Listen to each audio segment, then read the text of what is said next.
Hi, my name is Rose. I am a real branded human woman, and today I am reacting to some clips of human branding in media and TV. Obviously, this video contains depictions of burning people's flesh, so if that is not for you, this video is not for you, and also this channel is not for you.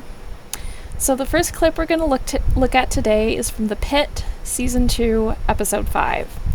Now, I have removed the original audio from this clip because it's the longest clip that I am including in this video, and I didn't want to get in trouble for it. But in this scene, a young man comes in with a brand to his chest. The medical practitioners ask a lot of questions, like, how did you get this? His brother is there too. His brother has a video of the branding and asks the practitioners, do you want to see the video? And both of the nurse and the doctor are like, hell yeah, show me the video. And then they ask some follow-up questions of the brothers, like, why did you do this? And this is interesting because this is a cold brand. So this was a brand that was done with a branding iron and dry ice. And they look at a similar brand that the brother has on his back, which looks beautiful, by the way. There are a lot of things that I like about this clip, but there's one big thing about it that I really, really don't like. So let's get into that. Alright, what's good about this representation of human branding in the Pitt Season 2? First thing that stood out to me is the way that the medical practitioners are reacting. The doctor asks a lot of questions, which is real if you come into an ER with a brand. They have a lot of questions about how you got it, how long was it on your skin, did you apply ice afterwards? Because sometimes the appearance of a burn can kind of betray this, or fail to betray the severity of a burn, so they need to know everything about how that happened to you. Also, the fact that the doctor and the nurse in this clip were very, curious and excited and wanted to see the video, that is also very true to my experience. As a branded person, doctors are very curious about it. I've even had instances where the doctor has said, can I bring in a resident to look at your brands? Another thing that is accurate about this clip is that the cold brand on the brother's chest is a complete mess. It is a disaster, and that is what you can expect if you try to get a cold brand. Cold branding works great on cattle. It does not work great on humans. So the way that a cold brand works on a cow is that it is applied to the cow's nice flat flank just for long enough to destroy the pigmentation cells in the cow's skin. So it actually doesn't completely destroy the cow's skin, it doesn't completely destroy the hair follicles, it just destroys heat-sensitive pigmentation cells. So the cow's skin isn't really that damaged, the cow's hair grows back, but it grows back white, which is why you get that beautiful white design on the cow's flank. It doesn't work this way on humans, because we're not covered in hair.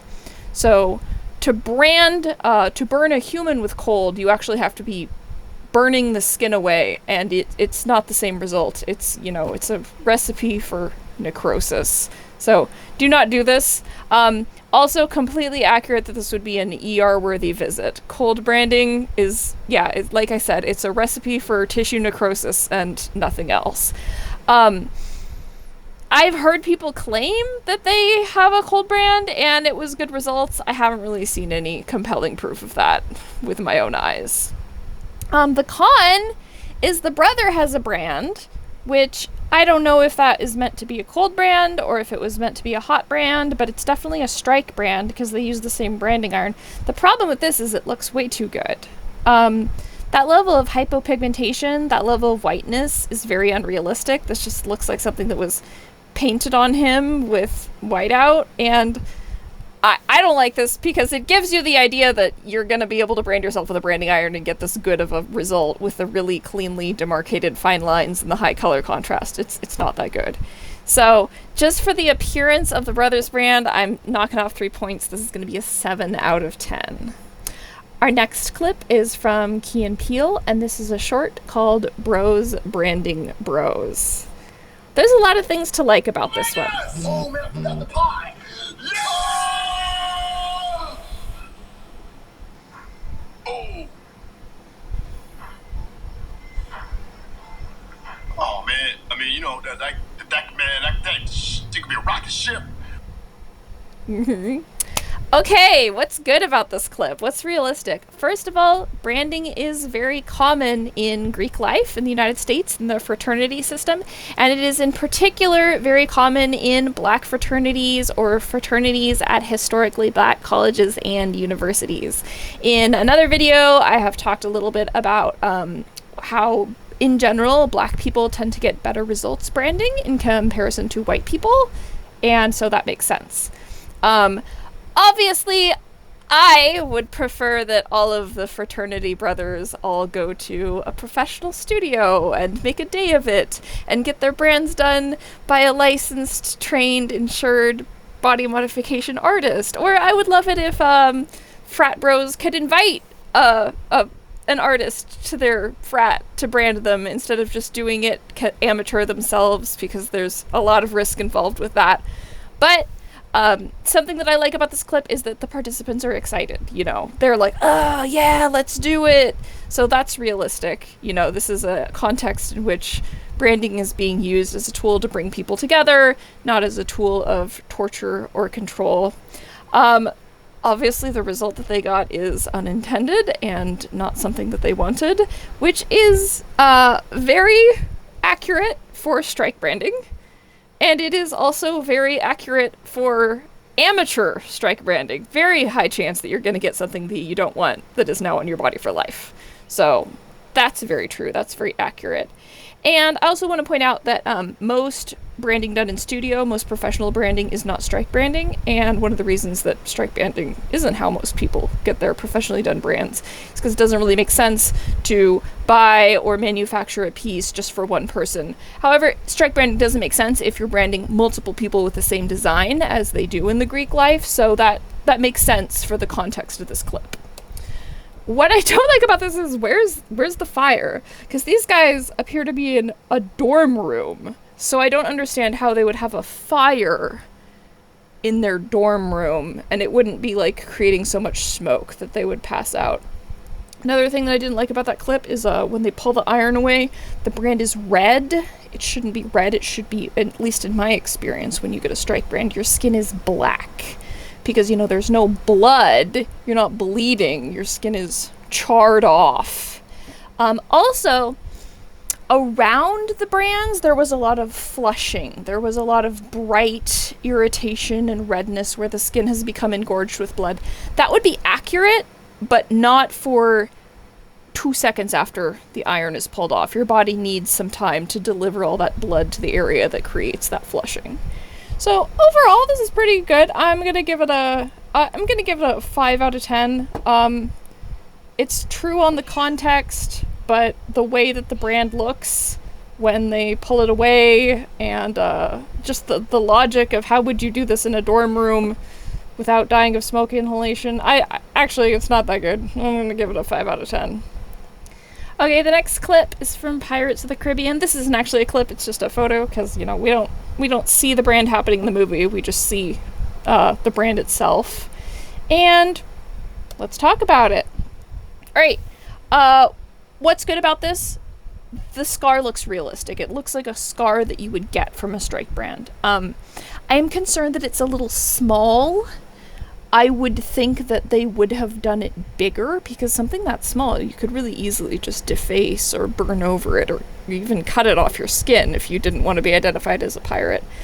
But yeah, maybe it's a little bit too clean, a little bit too fine line as a result for the tools of the time. But realistically, the color that it is, the way that it has hair growing out of it, this does look like a brand. It does look like a healed strike brand. And this is possible in the sense that branding was a punishment for piracy at this time, this being the 18th century.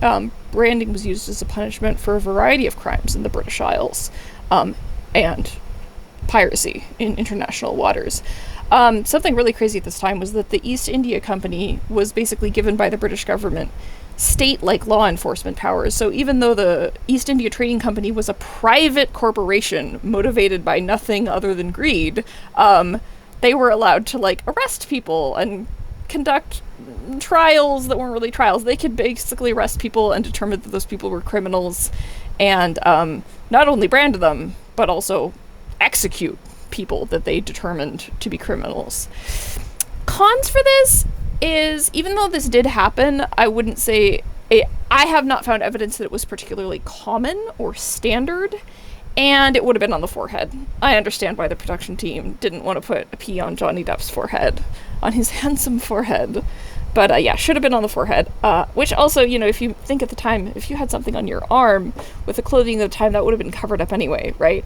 Also, in the context of the narrative, considering that Captain Jack is this really well-known, I don't know, infamous pirate, I think the East India Trading Company more realistically would have just executed him, since they had the power to do that, not branded him. So I'm gonna give it let's give it a 6 out of 10. Mostly for the appearance of the brand. That's something that carries a lot of weight with me. If the brand actually looks like a real brand, that goes far in my book. Alright, next is Emancipation 2022, directed by André Fuqua. And this is chef's kiss.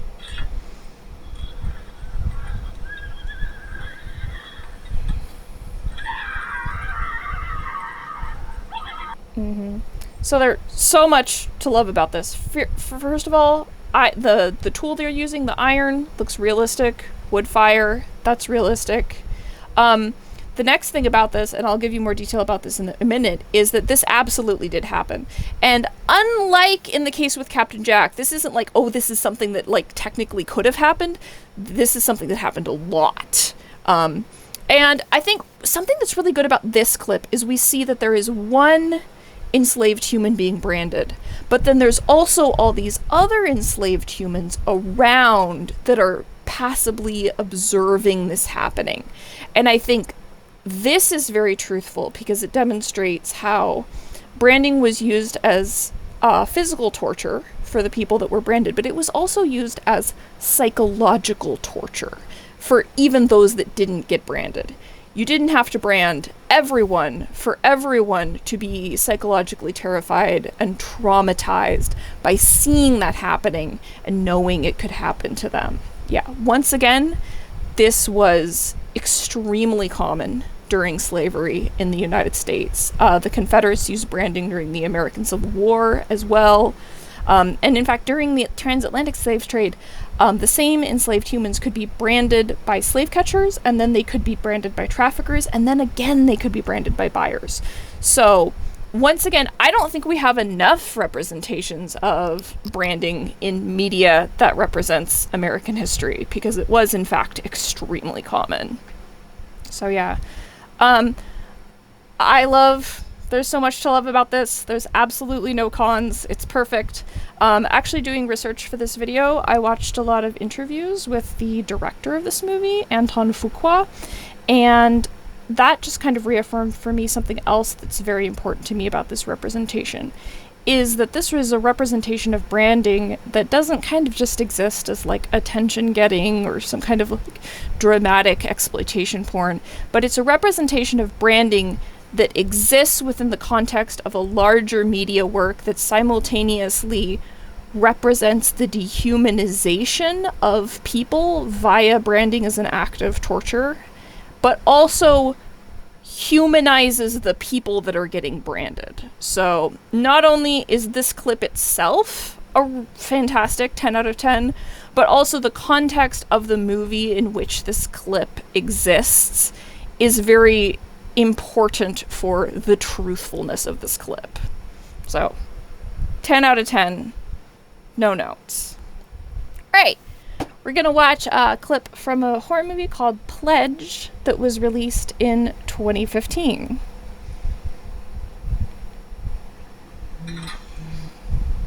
Okay, we see the fire in this one.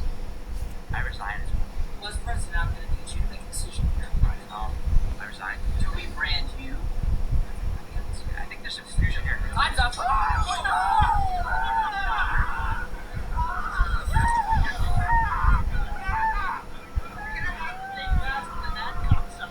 Okay, so unlike Key and Peele this time, we saw the fire. We were in a room that was big enough to have a fireplace, and there was a fire there with ventilation, so no one was going to be dying of smoke inhalation. Similar to in the movie that we just talked about, we see how this is a representation of how branding can be used as physical torture for the person being branded, but it's also psychological torture for the other people in the room, knowing that that could be them. The size was good, unlike Captain Jack's very delicate little ladylike pea.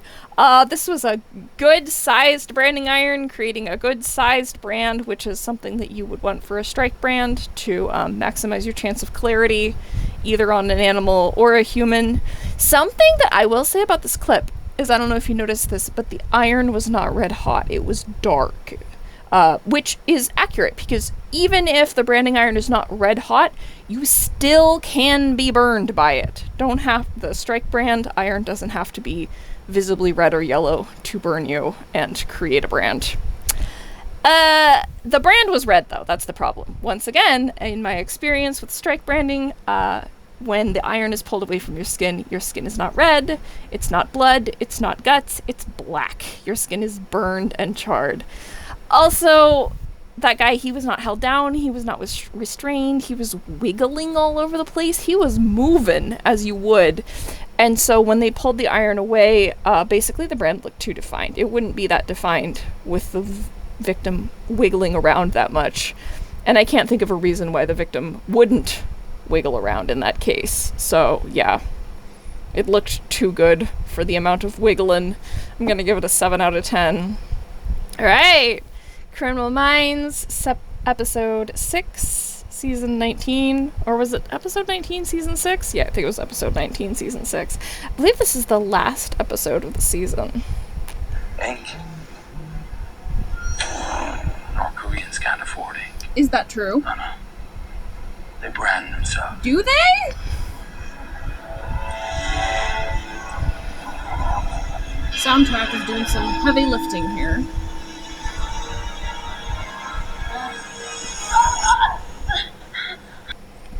Okay, so the bad boy, Ian, of the IRA, said it will hurt more if you move more. That is true.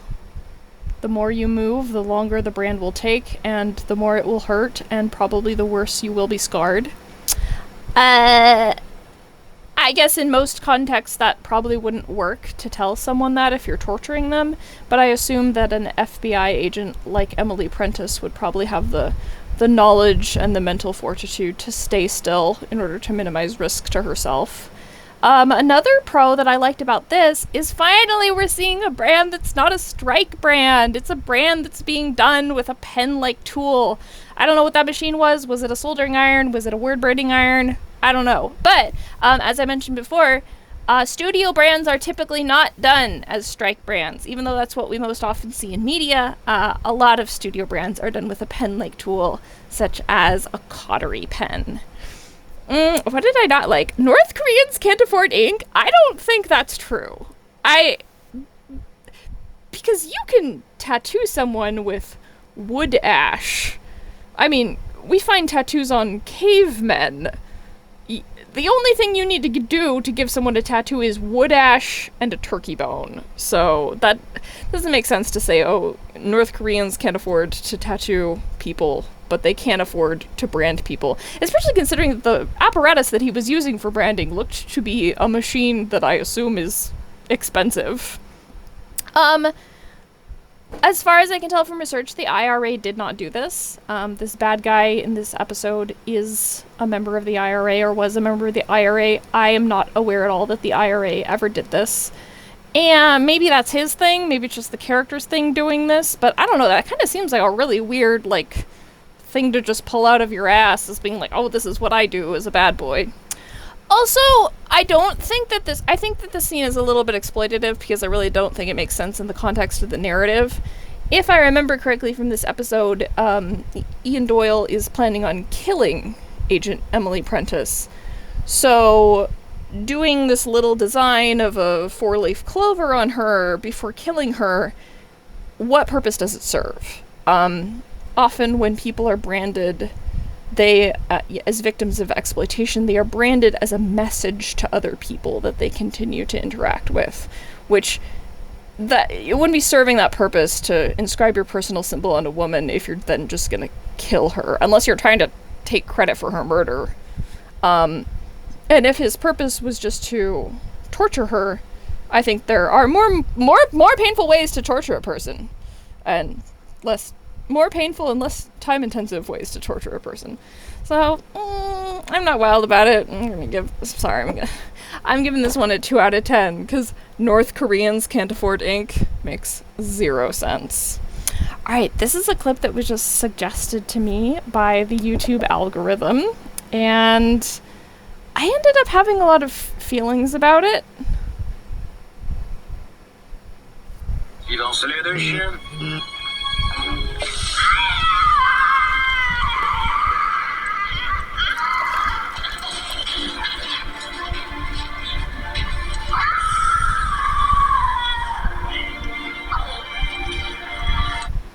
I went into the comments for this video trying to figure out what movie or TV show this is from. I could not for the life of me. It appears to be in Russian. I don't know what movie or TV show this is from, but the most important and relevant thing about this video is the comments. Let's just read a few. Known as a tramp stamp, nowadays it's a tattoo.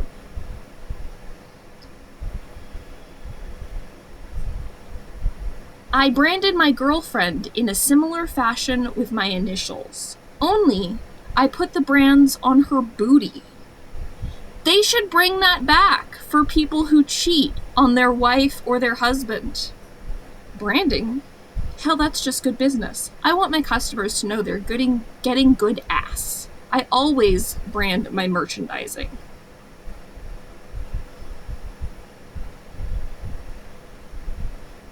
Looks like fun. It all had to do with STDs. Europe had a terrible problem with this disease. Moo. It is the only way.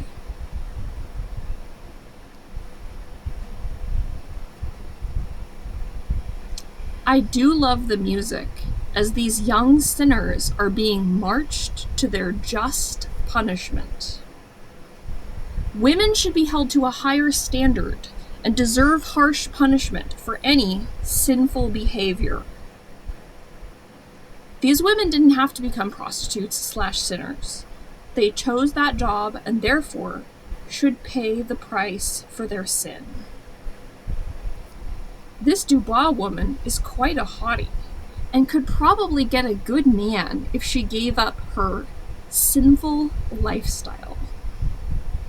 Too dark, but screaming whores is nice. Okay, so we're going to discuss all that in just a minute. What is good about this clip is this is mostly historically accurate. During this century, yes, women were punished for prostitution with branding in France, where this is seemingly set. Something realistic about the clip itself, just logistically, is you see that the women are being very tightly restrained. Unlike that clip we saw from the pledge, that makes sense. You'd have to hold the person very tightly in place to get a good, clean, readable brand. Also, the placement makes sense. It's accurate historically, but also, the human body doesn't have a lot of good flat surfaces like the flank of a cow, but, one of the better ones you can get is right here. It's relatively flat, doesn't have a lot of movement, which means the design will not distort very much with healing. Criminals were absolutely branded in 18th century France, typically on the chest or the shoulder, so the placement is correct in this clip. The brand would be the fleur-de-lis, and then accompanied by a letter that specified the offense. So for prostitutes, it probably would have been a P for putain.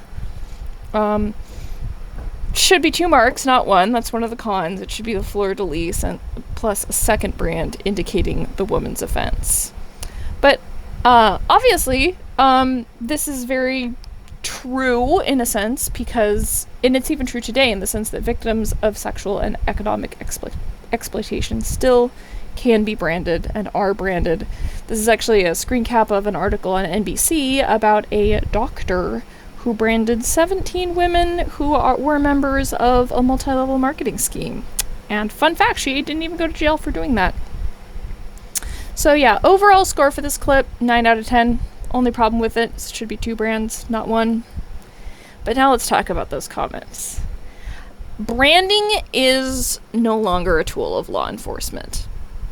But the dehumanization of women is very much still a part of law enforcement and is very much still a part of society everywhere. I mean, just in that very short comment section, think about how many comments we saw from people that, even though it's no longer legal for women to be branded in the justice system, those people are standing on business and saying, you know, that basically they think this is okay, or they even like what they're seeing in this clip.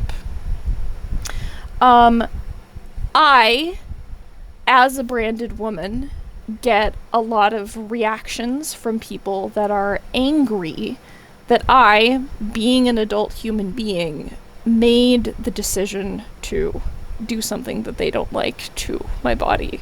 That I, as an adult human woman, chose to do something which is painful and a risk to my health.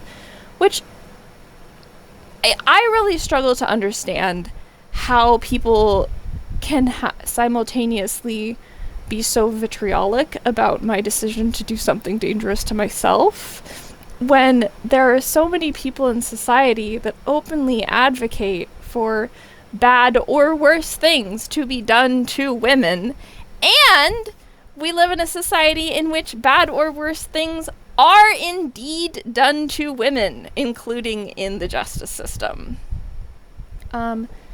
Watching interviews with Anton Fuqua about his film Emancipation kind of got me thinking more about this topic, about how, you know, even though we no longer live in a world where it is legal for another person to brand you because you are their property, we absolutely do live in a world where the attitudes and the dehumanization and the beliefs about the other still exist, where even though people aren't branding their slaves, people still dehumanize that group in their minds to the point where they felt like that was okay. And they feel like it would be today. And they would do it if they had the chance to. One great thing that he said in an interview is, you know, he said, slavery and this abuse, it was about greed. It was about money. And certainly in the world today, we still see people who are willing to physically harm, physically torture, even kill others for the sake of making money, because greed is still with us. Or to put it in terms of what's his name from Pirates of the Caribbean, it's just good business. So I think it's really easy for us as people of the present to kind of turn up our nose and say, oh, it wasn't that barbaric, we would never do that. When, you know, we may not be doing that, we may not be branding people today, but we still absolutely have people in our society who hold on to the attitudes, who hold on to the beliefs that are used to justify abuses like this. So, not really sure how to end this one. Got kind of philosophical towards the end. But I promise that not all the videos on this channel are, you know, me on my soapbox. So, if you have any ideas about other clips that I could get into, I didn't even watch that great branding scene from the second Silent Hill movie. So, let me know what else you would like me to react to.